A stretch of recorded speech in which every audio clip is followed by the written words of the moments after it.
Do you believe that Bigfoot really existed and was killed by us? In the fall of 1987, deep within Oregon's Cascade Mountains, veterinarian Maren Hale discovered the body of a giant creature, a female Bigfoot, shot dead. Beside her lay a small child, shaking, nudging its mother, not understanding she would never rise again. She named him Orrin. But what Maren saw in those amber eyes, wide with fear and loss, was something achingly familiar. The same hollow pain she felt when her own father, a hunter, never came home. Rather than turn Orrin in, she did the unthinkable. She hid him, protected him, and over time, a quiet bond grew between two grieving souls who had every reason not to trust, but chose to try. This story isn't fantasy. It comes from Maren's own journals, kept hidden for decades. And in this video, you'll witness how a single button became a symbol of forgiveness, how Orrin returned after disappearing into the wild, and how, sometimes, saving a creature is the only way to save the part of ourselves we thought was lost forever. Now I'd love to know, where in the world are you watching this from? How far can a story like this travel, from forest to forest, from heart to heart? From everyone here, we send you warmth, wonder, and our deepest thanks. If this story moved you, please like the video and consider subscribing. Together we can grow a kind, curious community that still believes in Bigfoot, and more importantly, in compassion. Autumn in the Cascade Range settles like breath held too long. The fog doesn't lift, it clings, silver and hushed, drawn low between the evergreens like a memory refusing to leave. Maren Hale drives slowly along the gravel path, window cracked, the tang of wet pine and ash from some distant burn slipping in with the cold. She listens, not to the hum of tires on rock, not to the soft hiss of her own breath, but to the forest, to the stillness of it. Then, 3 sharp cries cut through the fog. Ravens, urgent, repeating. She pulls over without thinking, boots crunching into mud as she steps out, eyes narrowing toward the slope beyond the road. Something's wrong. The birds don't call like that unless they've found death. The undergrowth is heavy, dew clinging to her jacket sleeves as she pushes through. 30 yards in, the forest opens without warning.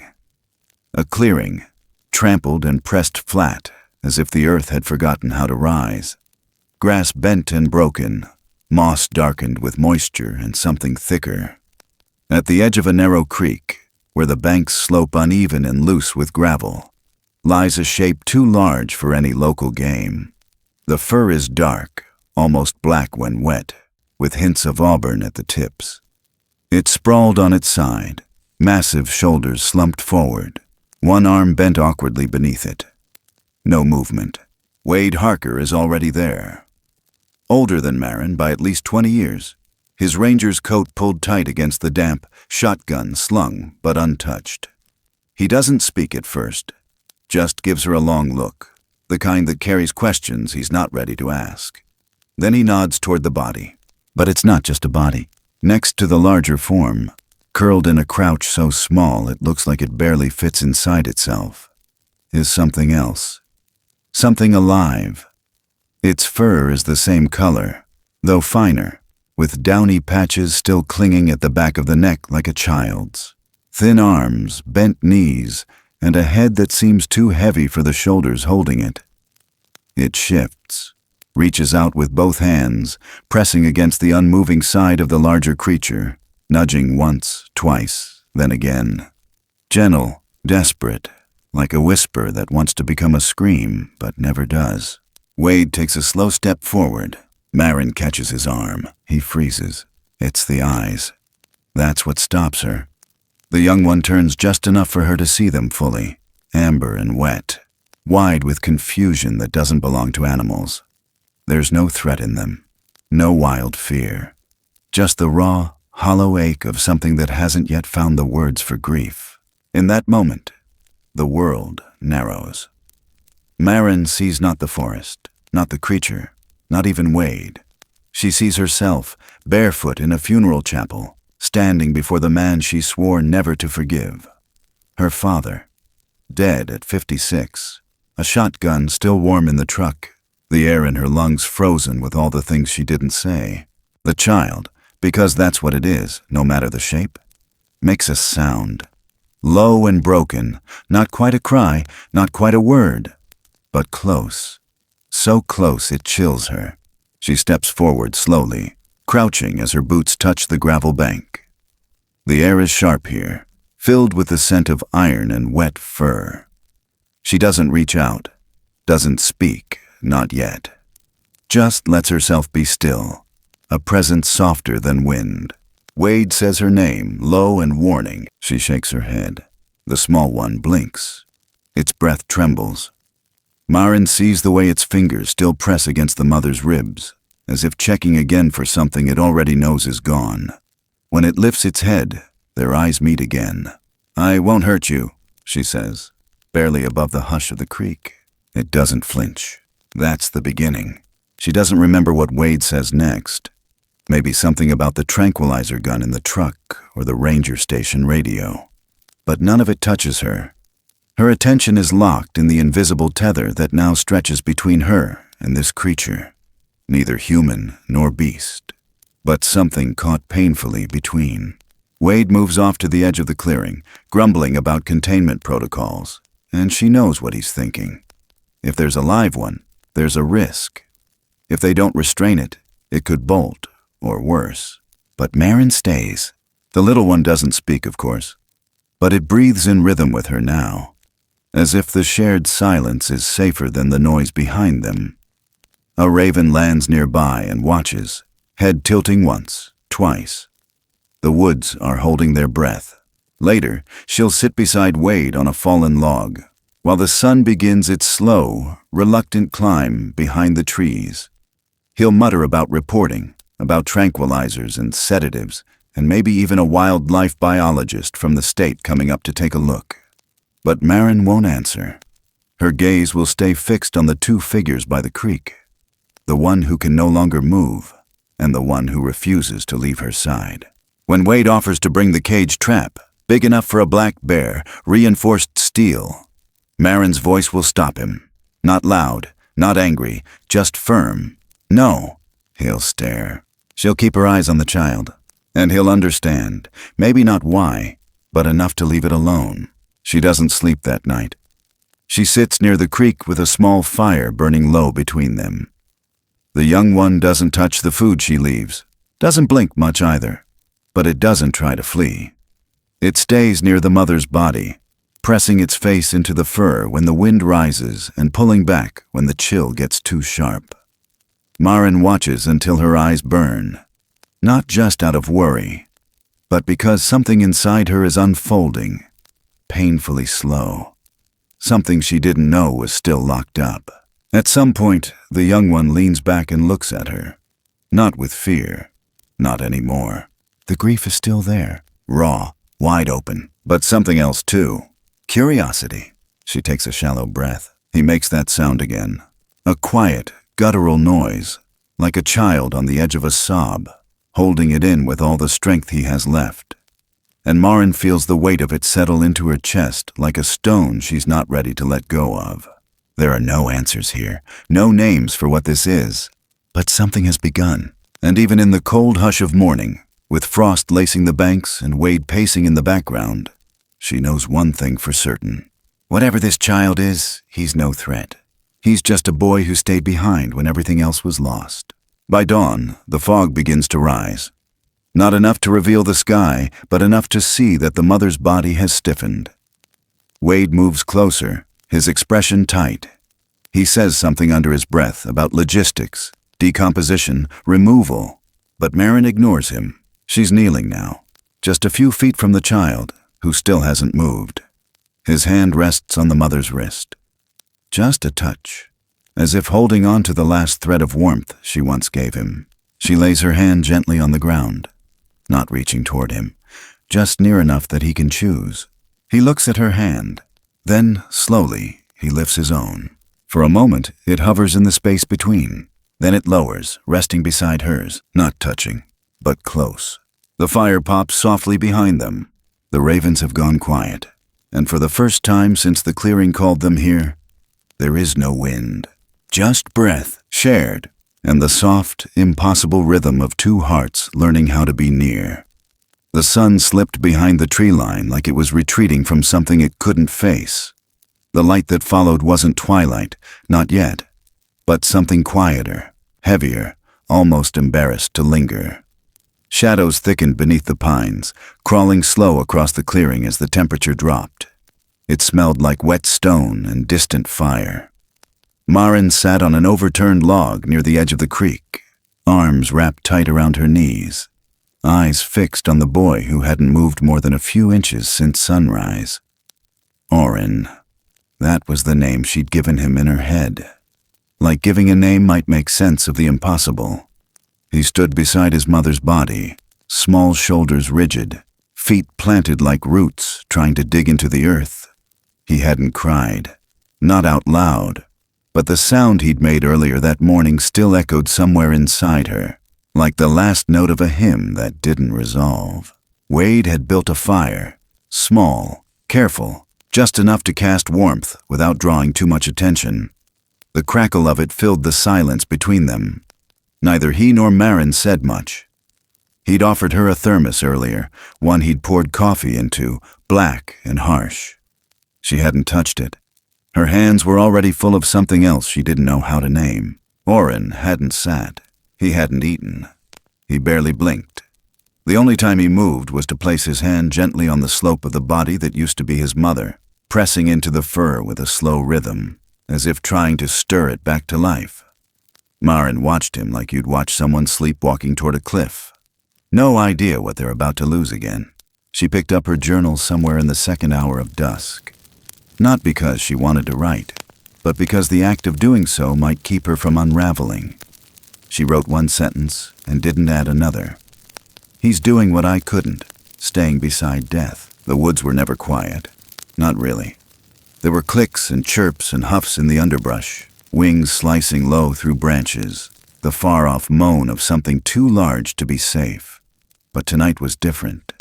Tonight, it was like everything had taken one step closer. It started with the smell, not rot, but hunger, a stink that rose from fur and bile, thick in the throat. Then came the sounds, soft at first, the dry shuffle of paws through wet leaves, the faint rustle of something circling just outside the reach of firelight. Wade stiffened, one hand resting near his rifle, the other already pointing toward the shadows. Maren followed his line of sight.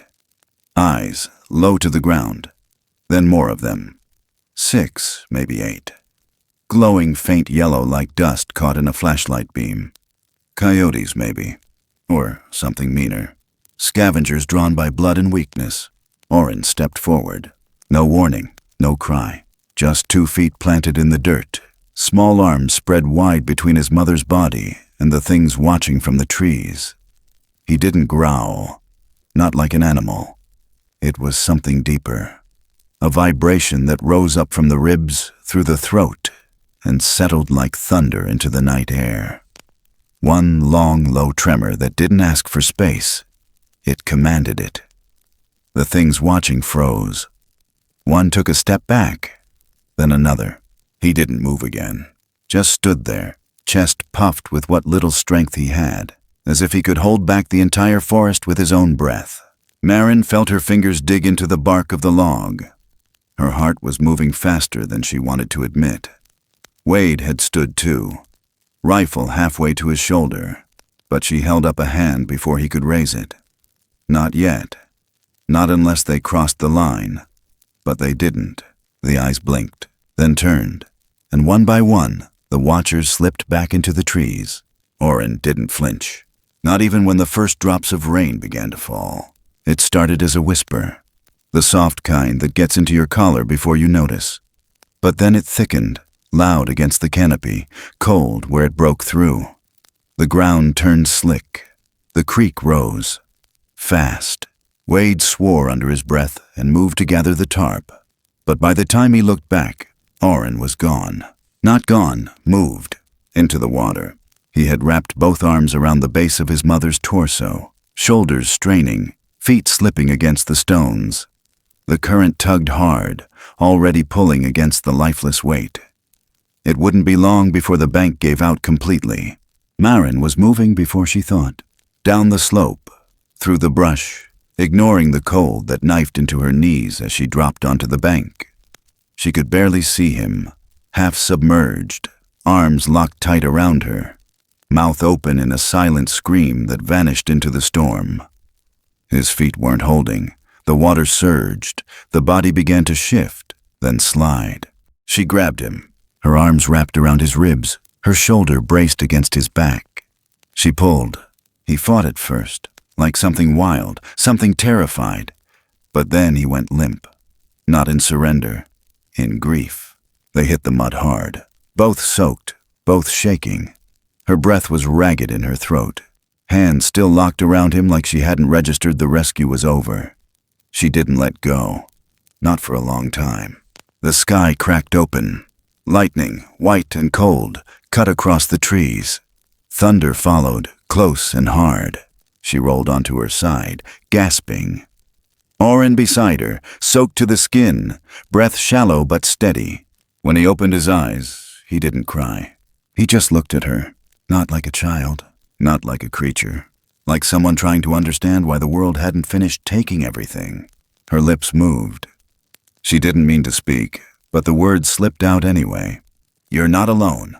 He blinked once. Rain streamed down his face like sweat. She reached out, palm facing up, inches from his shoulder. He didn't take it.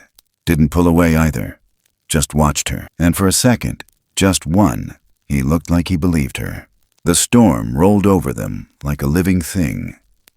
The fire was long gone, drowned by water and wind.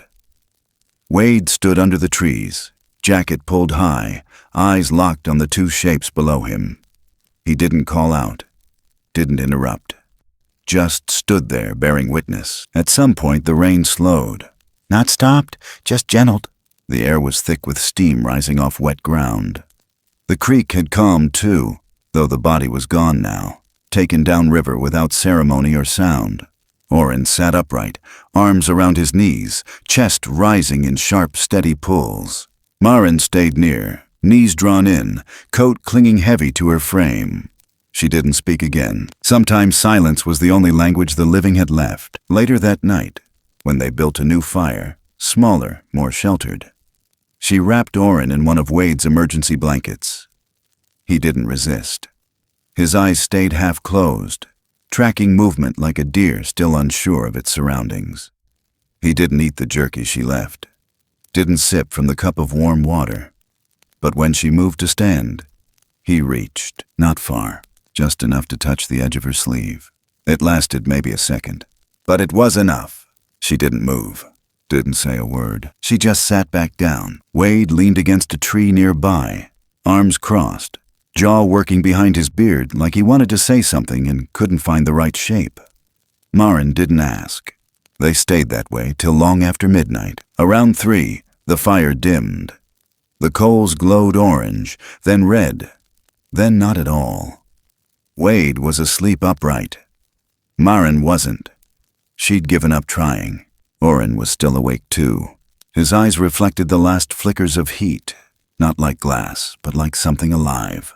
He looked past her shoulder, toward the woods.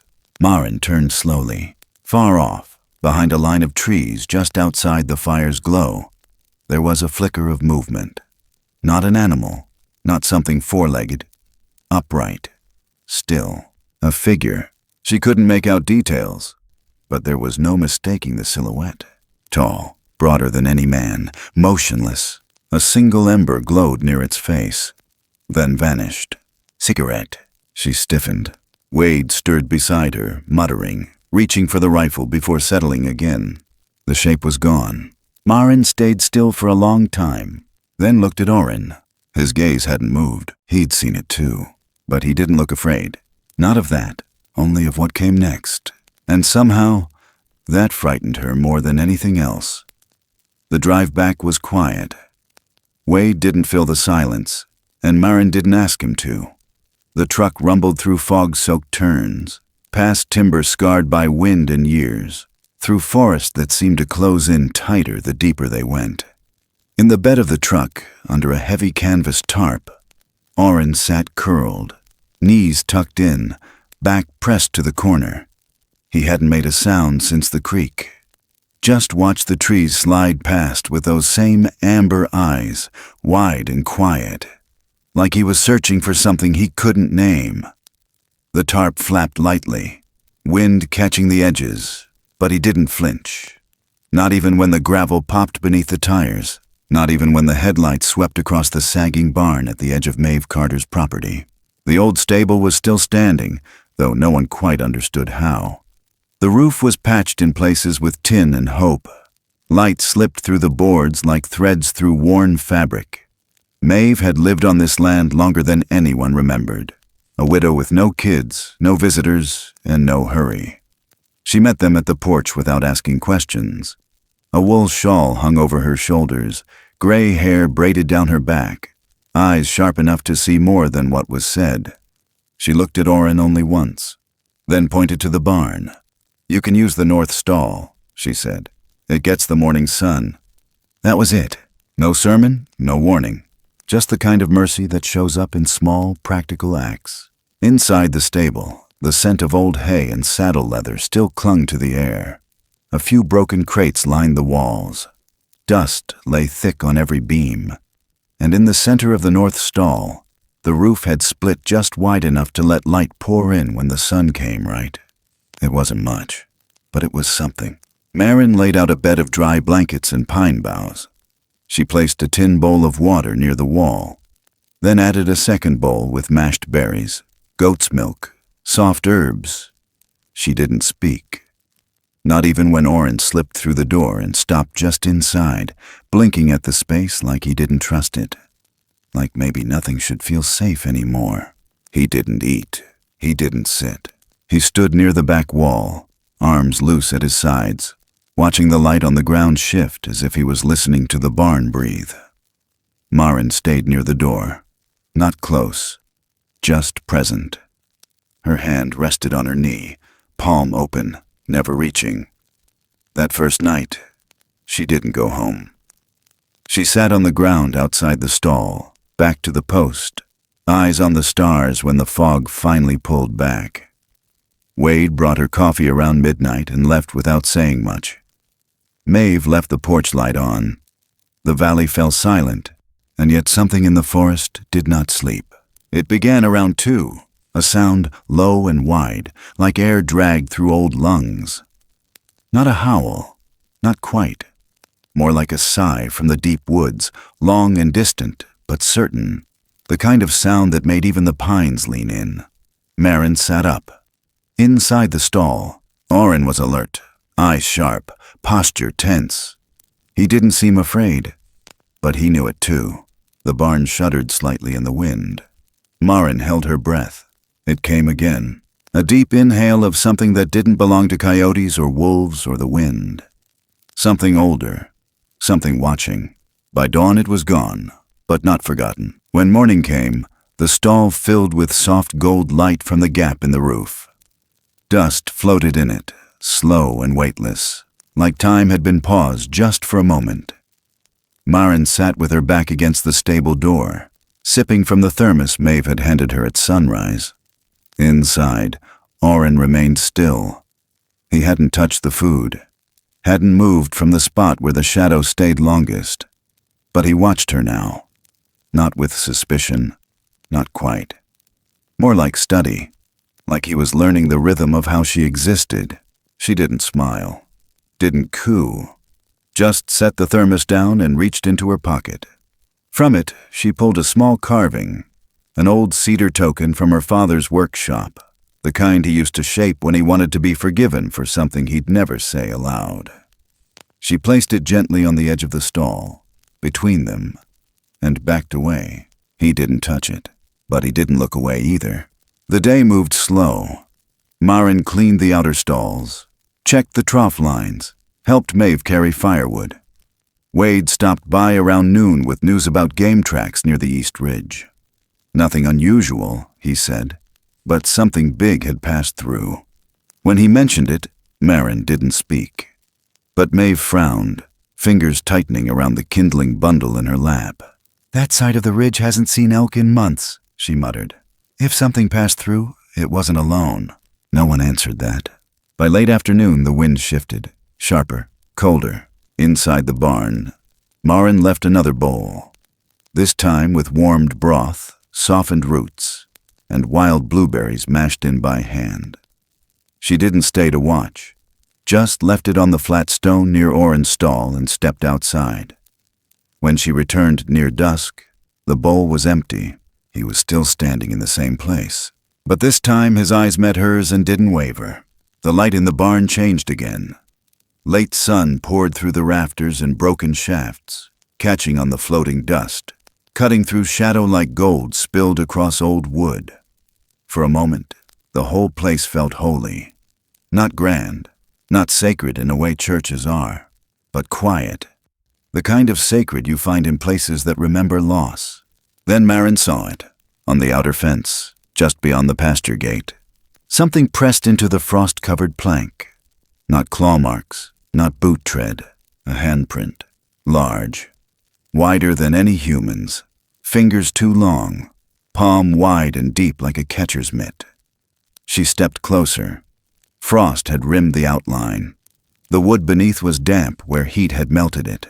The size of it made her stop breathing for a beat too long. She looked toward the tree line. Nothing moved, but the weight of being watched returned. Inside the barn, Orrin shifted. Maren returned to the stall slowly, knelt near the edge. Not close, just enough. She didn't speak, didn't move to touch. She simply lowered her hand to the floorboards, palm down, fingers open. Orrin stared. Long. Then, cautiously, he moved forward. One step, then another. His hand, longer than a boy's, skin visible beneath the fine dark fur, reached out. Not a full touch, just near enough to a line beside hers, not touching, but parallel. And that moment, silent, breathless, was enough. Not everything needs a beginning wrapped in words. Sometimes trust just begins where fear chooses to rest. The sun dropped below the ridge. The barn grew cold again. And though no one said it, something out there had noticed he was missing. Something had come close, left a sign. But for tonight, Orrin was still here. And for tonight, that was enough. Winter arrived without apology. It came down the mountain like a slow breath turning sharp, wrapped in wind that pressed against the barn boards and carried with it the sound of things disappearing. By the second week of December, the trees had hardened into stillness. The frost no longer melted by noon. Maeve said it was the kind of cold that made old wood remember what it used to hold. That year, the snow came earlier than expected and laid itself quiet over the valley. No fanfare, just a steady white that blanketed the trails and hushed the ground like it had something sacred to protect. Orrin hadn't spoken, but Maren had begun to understand his moods through rhythm more than sound. How his breathing changed when the wind shifted, how his hands fidgeted when a plane passed overhead, how he grew still whenever someone new got too close. He'd been staying mostly in the barn, moving between shadows, watching the snow through the slats in the roof. Some mornings he'd be perched in the rafters without a sound. Other times crouched behind the stall door, one hand gently tracing a groove in the floorboards where the sun used to fall warmer. Maren kept her distance when she had to, not out of fear, out of respect. She knew what it felt like to carry grief that no one could touch without cutting something open.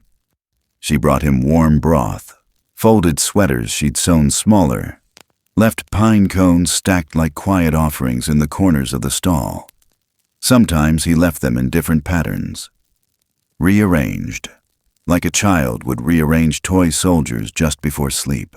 One night, Maeve came in from the porch holding her mug in both hands. Her voice had the kind of weight that only came from watching things come and go for a long time. You know, she said, when I was 16, I saw one. Maren looked up, walking through the snow just like a man. Tall, shoulders like a mule, but soft-footed. like it didn't belong to gravity at all. She sipped. The steam wrapped around her jawline like fog curling over stumps. Didn't look at me, didn't need to. It knew I saw it. That was enough. Maren let that settle. Do you think they're all like him? She asked. Maeve shook her head. I don't think anything's all like anything. It was the same night Orrin found the photograph. The wind had pushed the barn door open slightly, and Maren had taken the picture from her pack without thinking. An old one of her father. The one that used to hang in the hallway of the ranger station before she'd pulled it down that spring. A tall man, eyes shadowed under a cap, holding a hunting rifle with both hands like it meant something. She'd folded the corners, smudged the ink, tried to forget the weight of that image. But sometimes, forgetting is just dressing a wound without cleaning it. She'd placed the photo on the small shelf Maeve had built beside her cot in the loft. A simple pine board nailed between two beams. She hadn't realized Orrin had followed her up that night. He'd learned to move quietly. She didn't hear him until she turned and saw the light of the oil lamp flicker against his eyes. He was staring at the photo, frozen. Something in his jaw tightened. Then the movement came, faster than she'd seen him before. The photo hit the floor, then the shelf, then the cot. He didn't scream, but the air in the loft broke open like it had been holding too much. He swung at the rafters, at the beam, at the blankets, breathing hard through his teeth like something inside had split, and he couldn't hold it shut. She stepped forward, arms raised, but didn't speak. Just stood between him and the rest of the room, palms open. He shoved the door open, ran, down the steps, out into the snow barefoot. The air stung her lungs as she followed. She didn't call after him. She just followed the footprints. They disappeared fast in the wind, snow erasing their shape as soon as they formed. She ran until she couldn't see the barn light anymore, until the forest was all around her and the moon cast long, broken shadows across the snow. Then silence. No footprints, no Orrin, just the storm whispering through the pines. She fell to her knees in front of the fence. The photo had come with her, still clutched in her hand, a corner torn where it had struck the floor. Her breath came in clouds. She looked at the man in the picture like she was seeing him for the first time. "I'm the daughter of the man who killed your mother," she whispered. Not to the photo. To the woods. To the boy who wouldn't hear it. To herself. Snow fell steady. She stayed there long enough for her legs to go numb. When she got back to the barn, Maeve didn't ask where he'd gone. She just handed her a wool blanket and opened the stove. The fire cracked once, then again. Maren didn't sleep that night. She kept the photo on her chest, turned face down. When dawn finally came, it came soft. Light poured across the field like someone had spilled cream over glass. She opened the barn door out of habit, not expecting anything but the cold. But there it was, on the top step. A button, not just any button, one she hadn't noticed missing until now. It belonged to the red sweater she'd worn the week before, the one with the loose sleeve.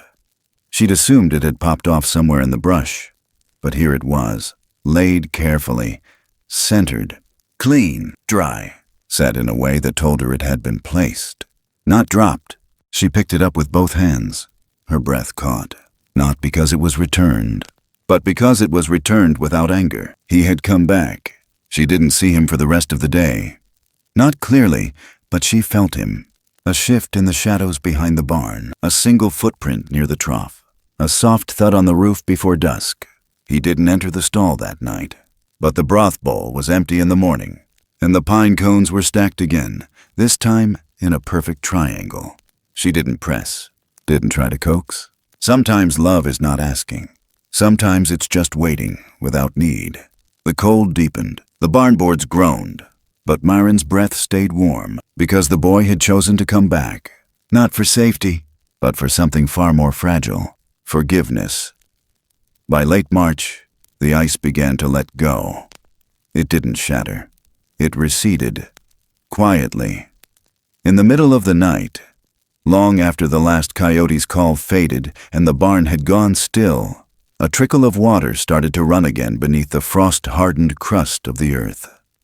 By morning, the snow had slumped into patches, and the air carried a smell that hadn't been around since October.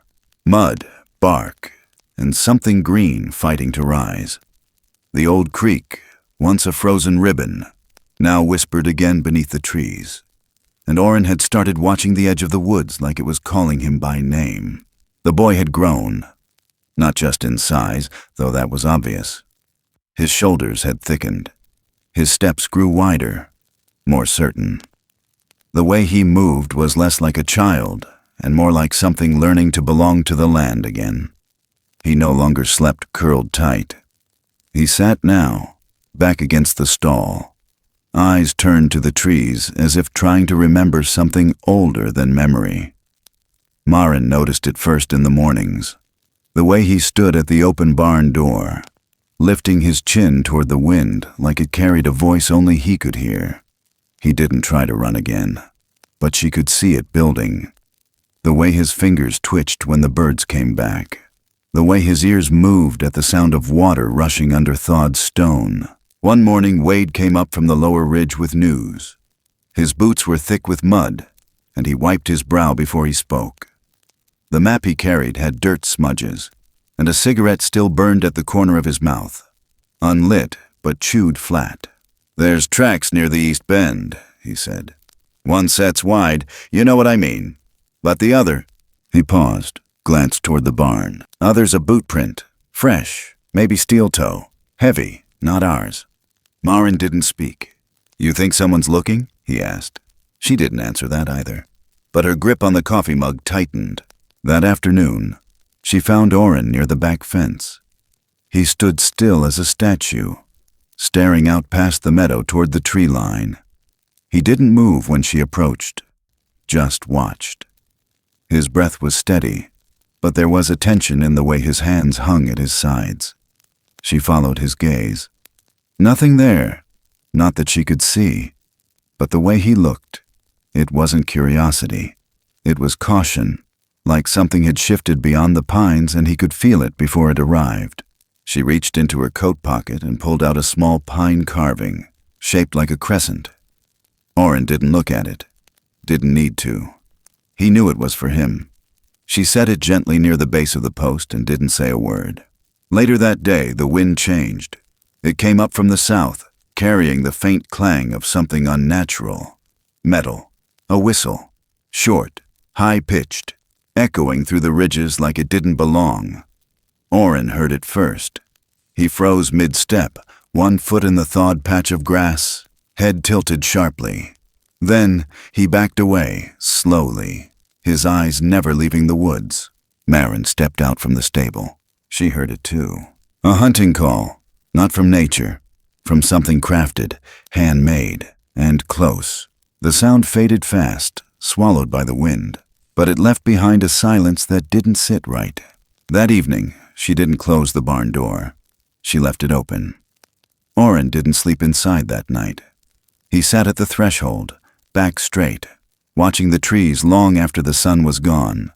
The sky had turned violet, streaked with gold and dark blue, the kind of sky that felt like a breath being held too long. She didn't press him. She sat on the porch beside Maeve, shelling dried peas into a tin bowl, the rhythm of it steady and soft. Maeve didn't speak much anymore, but every now and then she'd glance toward the barn and nod slow, like everything made sense to her in a way it didn't to anyone else. "Some creatures," she said, "ain't meant to be held too long. You try and keep them, they fade from the inside out." Maren looked down at her hands. "I'm not trying to keep him." Maeve smiled but didn't respond. That night Orrin didn't come inside. In the morning the barn was empty. No footprints. No sound. But near the gate, a fresh patch of mud held a single handprint. Not his. Larger, older, pressed deep like a sign left on purpose. She stood still for a long time, then walked the edge of the pasture where the spring runoff had pooled near the stone culvert. The water was high, cold. The grass was matted, and the trees nearby were quiet, like they'd seen something they weren't ready to talk about. She didn't tell Wade right away. Instead, she went back to the stable, leaned against the open stall, and stared at the spot where he used to sit. By dusk, A soft knock on the porch post pulled her out of thought. Orrin stood there, drenched, coated in river silt, hands trembling, but alive. He didn't speak. Didn't need to. She stepped forward, opened her arms, but didn't close them around him. He stepped into the space anyway, rested his forehead against her shoulder. His breath was fast, but he wasn't crying. Not exactly. He was shaking, like he'd run too far, seen too much.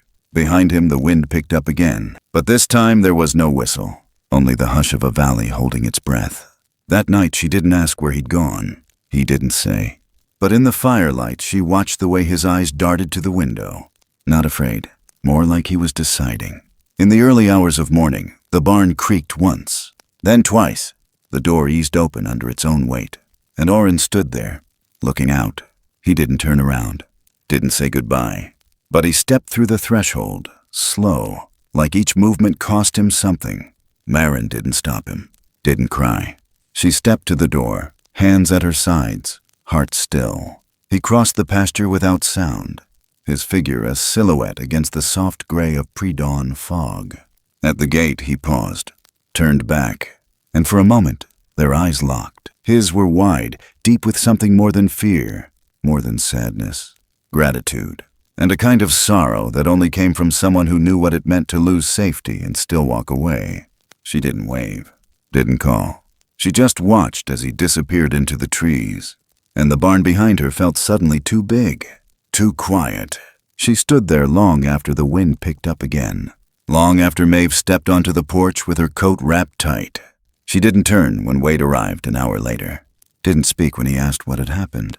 She only whispered one thing.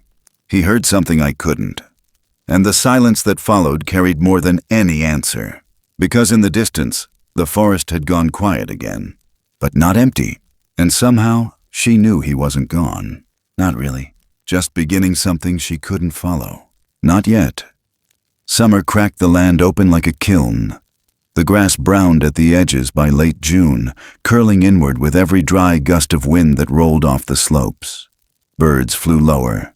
Deer vanished deeper. The creek that once ran cold and fast now sputtered between patches of moss-covered stone, shallow and sluggish.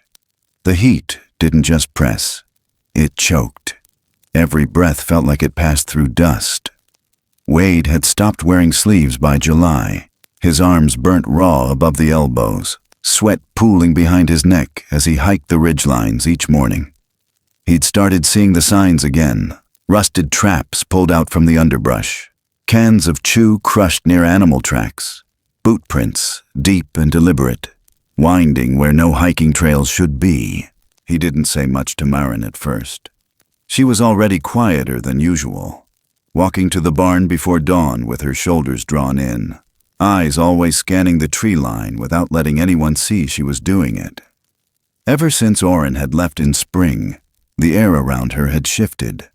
Not heavy, just stretched, like the pause between two heartbeats that don't know if the next one will come. But something changed the first week of August. Wade came back from the upper stream with his shirt tied around his waist and blood streaking his shoulder. "Just a graze," he said. "No big deal. A ricochet, maybe. Rock chip." He tried to downplay it, but Maren didn't buy it.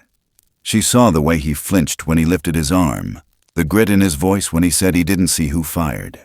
Just the sound, just the sting, and the smell of gun oil, sharp and bitter, hanging in the heat. That evening she walked the lower fence line alone.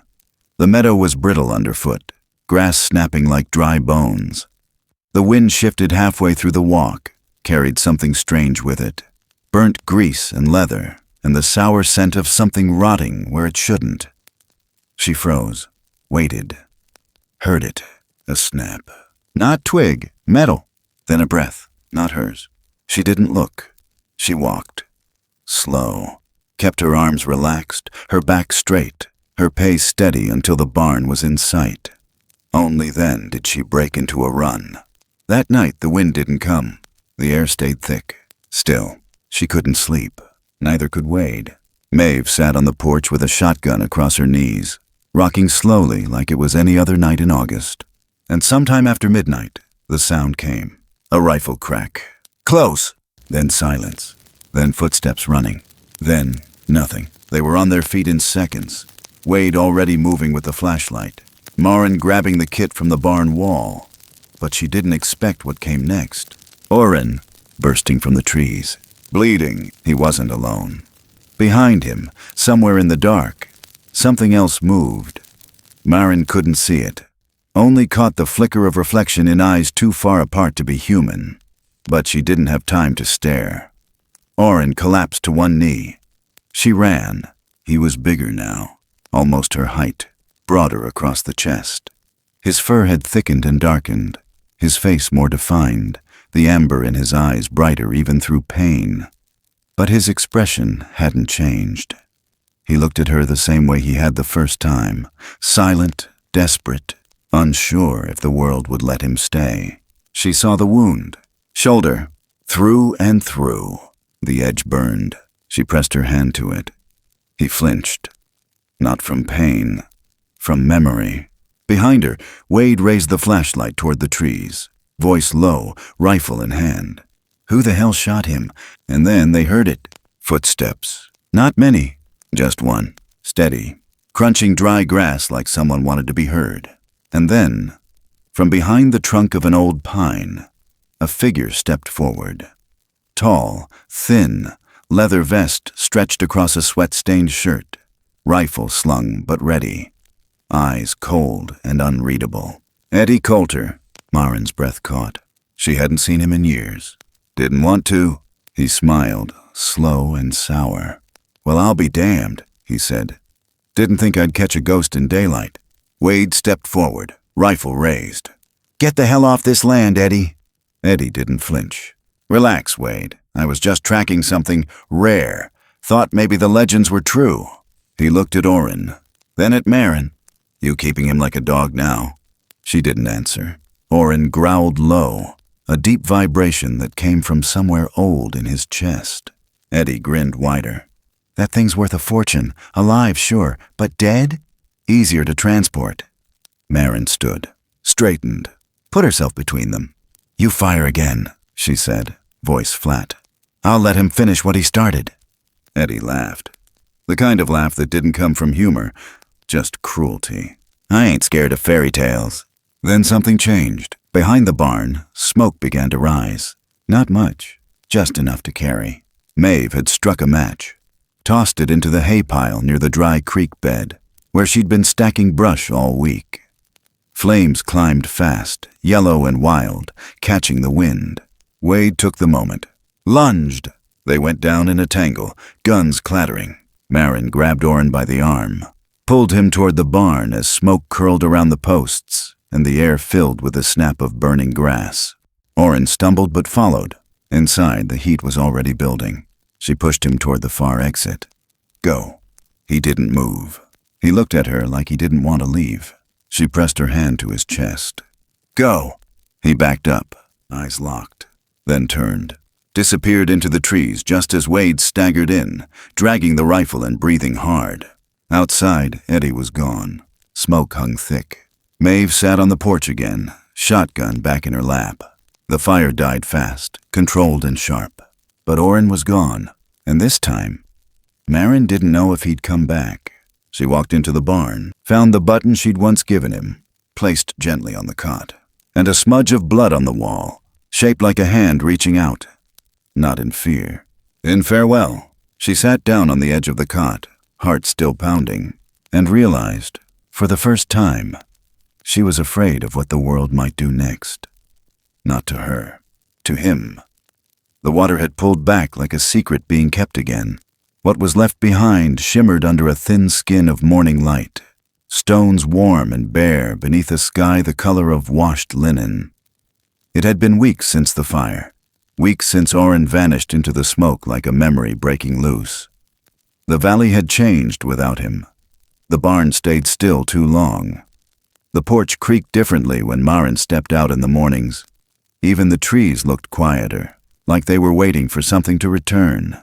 She came back to the creek that day, not because she believed in signs, but because her body had taken her there without asking.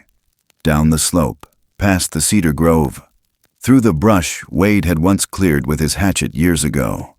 Her boots found their way across stones slick with moss, and when she reached the flat where it all began, she stopped. The sun was low behind her, casting long shadows over the waterline.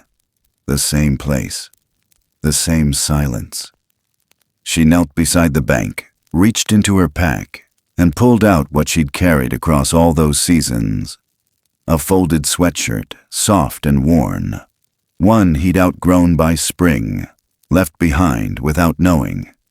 And the scrap of grass she'd once pressed to his shoulder, back when blood and river water were the only things between them. She laid them gently on the stone, not like an offering, like a memory placed in the right hands. Wind curled low through the trees. The branches moved, but didn't speak. She sat for a while. Didn't move. Watched a single dragonfly skirt the edge of a pool, wings catching light in that way that made them look like fire and glass all at once. She thought she heard something beyond the ridge. A soft shifting, but didn't turn. It came from behind, the sound. Small, rhythmic, not footsteps, not animal. A shape caught in the corner of her eye. She turned slowly, and there he was. Taller now, not a boy. A figure rising from the timber with the stillness of something made from stone and fog. His fur darker than before, coarse but clean, caught with sun around the edges. But it was his eyes that stopped her breath. That same amber, deeper now, wiser, but still carrying that flicker of something raw and questioning. Behind him, another figure paused beneath the low branches. Massive, easily twice his size. Shoulders broad, gait deliberate, a being cut from the oldest stories and shaped by wilderness, not time. The face was partly shadowed, but even from where she sat, Maren could see it, creased and lined like tree bark, eyes set far but steady. It didn't move closer. It didn't need to. Its presence said everything. Orrin stepped forward, each movement careful, like he didn't want to break the moment by crossing it too quickly. He didn't speak, but his hand rose, slow and steady. In it, a small round shape rested in his palm. She blinked once. Her throat caught. It was the button, the one from her sweater. The one she thought she'd lost to the porch wind that first spring. The one he'd once returned, quietly, like a peace offering without a note. She stood. Not quickly, hands loose at her sides. She didn't reach for it, but he stepped in, placed it gently in her hand. The warmth of his skin lingered longer than the touch itself. She held it for a moment, then looked up. His eyes didn't leave hers. Not until she reached into her coat pocket and pulled out something else. The photograph. Faded now, edges worn, ink soft from rain and years. She looked at the face of the man she used to avoid. The man she'd once hated. The man who brought rifles into homes and called it provision, then folded it in half and tucked it away. For good. She said nothing. Orrin tilted his head, the way he always did when watching her think, and something passed between them in the silence. Not grief, not quite forgiveness, something quieter, understanding. Behind him, the older one let out a breath, a sound like wind through hollow stone, then turned. Disappeared back into the trees with steps so wide they didn't leave prints. Orrin stayed one moment longer. His eyes swept the meadow once more, the water, the sky, her face. Then he turned too, not rushed, not afraid. She watched him walk until the trees closed around him again, not like a goodbye, but like a door swinging softly shut behind someone you'll always know the sound of. She didn't move for a long time after, just stood by the water, button in her hand. Sky above, and the soft pulse of something inside her finally settling into peace. She didn't try to follow. Didn't need to. Because love, when true, doesn't ask to be held, only to be let go gently and remembered fully. The fog came first. Low and slow, spilling across the lake like breath exhaled by the forest itself. It blurred the line between water and sky, between memory and now. October had returned with its hush and its gold, brushing the tips of the pines with fading fire, and every step Maren took along the bank of Santiam Lake felt like walking through a dream half left behind.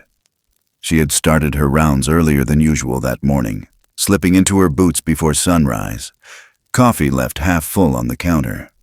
There was no sound in the ranger station, no radio, no papers rustling. Just the echo of Maeve's absence curling through the wood like smoke that never quite cleared. It had been 3 months since they buried her.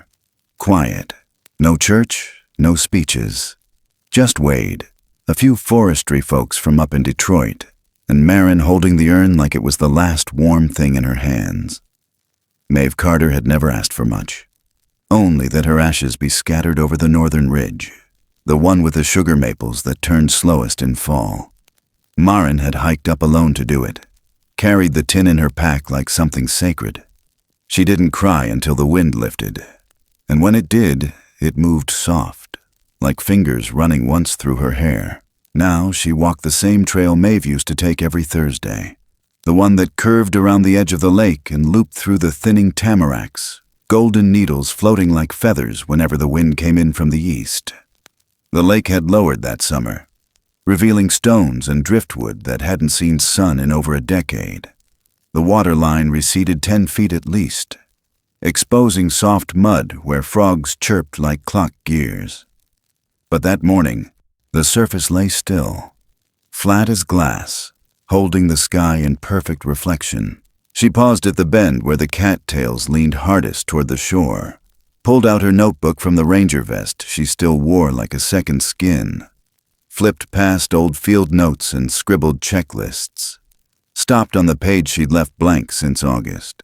At the top, she wrote the date, October 12th, 2001. Then she looked up, and her breath caught. It wasn't movement that drew her eyes. It was presence. Out there, across the lake, almost hidden by the rising mist. A shape. Large, still, not breaking the surface, just moving alongside it. Silent.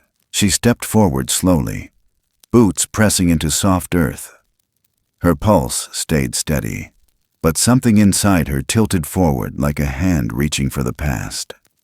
The figure emerged more clearly now, gliding along the edge of the water line, not in panic or stealth, but with the grace of something that belonged. It was him. Taller now, broad-shouldered, long-limbed, covered in that same deep brown coat that shimmered faintly where the light struck it. But it was the way he moved, calm, careful, assured, that told her it was Orrin. Fully grown now, nearly 8 feet tall, his gait marked by years spent in the shadows of the forest. No longer a boy, no longer unsure, and he wasn't alone. Beside him walked a smaller figure, not quite childlike, not small, but younger, leaner. Its fur was lighter in patches, and its step still uneven, like it was learning the terrain. They didn't speak. They didn't turn toward her. They just moved, parallel to the water, together, like a dream floating just out of reach. Maren didn't move. She didn't call out. But then, halfway through the fog, Orrin paused. He turned, slow, deliberate, and through the pale veil of mist that hung between them, their eyes met, amber, still, like flame behind old glass. He didn't wave, didn't gesture, but he looked at her the way he had that last morning, at the ford, by the water, when he placed the button in her hand and vanished into the trees. There was no fear in his face, no sorrow, just knowing. She raised her hand. Not high, just enough. He blinked once, and then moved on. The younger one followed, but not before casting one brief glance back over its shoulder. A mirror of the past, looping again. Maren stood until the mist swallowed them whole. She didn't cry. She didn't need to. Instead, she walked back the way she came, past the tall grasses, over the creek that had turned narrow again, up the hill where the pines leaned in close like old friends. When she reached the station, she unlocked the door with steady hands and stepped into the quiet that didn't feel empty anymore. The place hadn't changed much. Maeve's shawl still hung on the coat hook, draped like she might reach for it on her way to the porch. Wade still left his thermos by the window. They'd built new fencing over the summer, added bear-safe trash bins, repainted the sign out front. But some things didn't need fixing. She sat at her desk, brushed a pine needle off the corner, and opened the notebook again.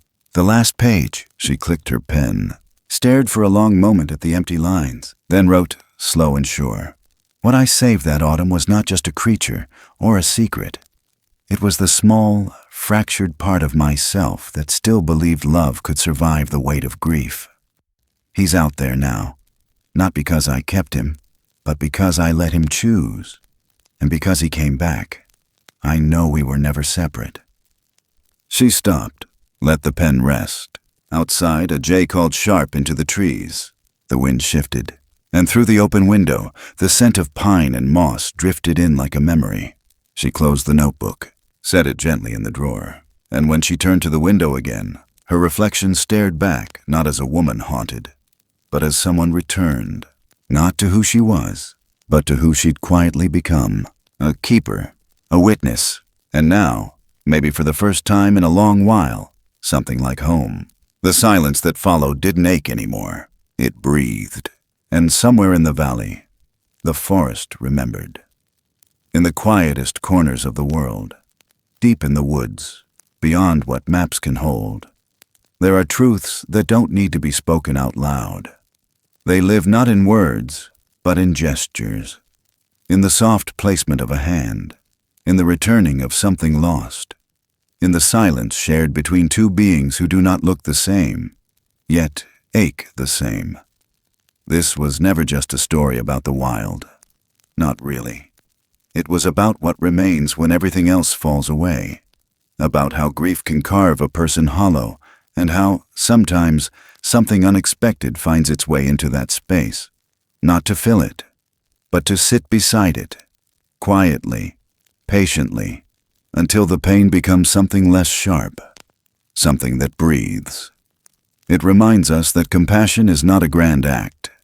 It's found in the decision not to harm, in the patience to understand, in the bravery to forgive what came before us. It asks nothing in return, but it leaves a trace. And maybe that's all healing is, a trace of someone else's gentleness left behind in your bones. At its heart, this was a story about choosing kindness, even when it's hard. About how love, when it's honest, doesn't try to possess. It protects. It lets go. It waits. Sometimes it returns in the most unexpected forms, and when it does, it doesn't come with explanation or proof. It comes with a glance, a breath, a gesture that says, I remember you, and I carry that memory kindly. We live in a world that often teaches us to guard ourselves, to fear what we don't recognize, to take before we understand. But stories like this remind us that we can choose differently.